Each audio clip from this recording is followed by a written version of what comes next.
publishers. I get asked all the time about why publishers aren't leaning more into wagering.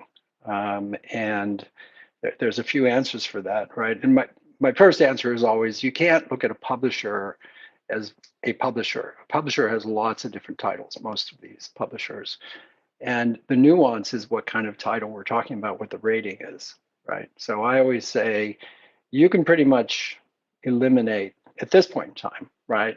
The G-rated family-friendly games, right?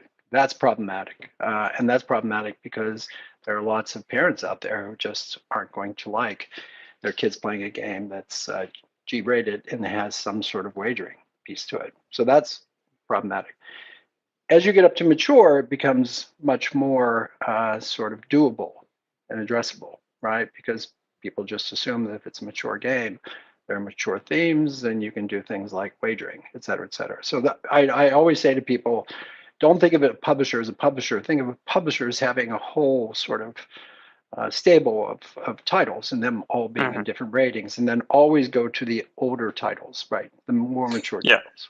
Yeah, and if you look at the esports wagering space now, it's dominated by those few titles, and it is a common misconception still. And just echoing what you were saying with those legislators and within ICE, we sort of bring down a lot of people from North America to on different states, and I often have those conversations around esports, and I don't think people would want to move away from me any quicker, if I'm honest, when I talk about it, because it is hard to understand, and it's easy for them to think, well, it's computer games, therefore it's kids, and if we actually look at the demographics of CSGO, Dota 2, the average waging, better, it's like late 20s, sort of early 30s.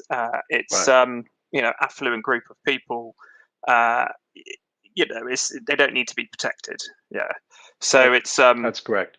It's a very interesting position, and it's definitely a lack of the education. I think was really sort of slowing the pace down. But at the same time, the opportunity has been clearly shown through in Europe, particularly.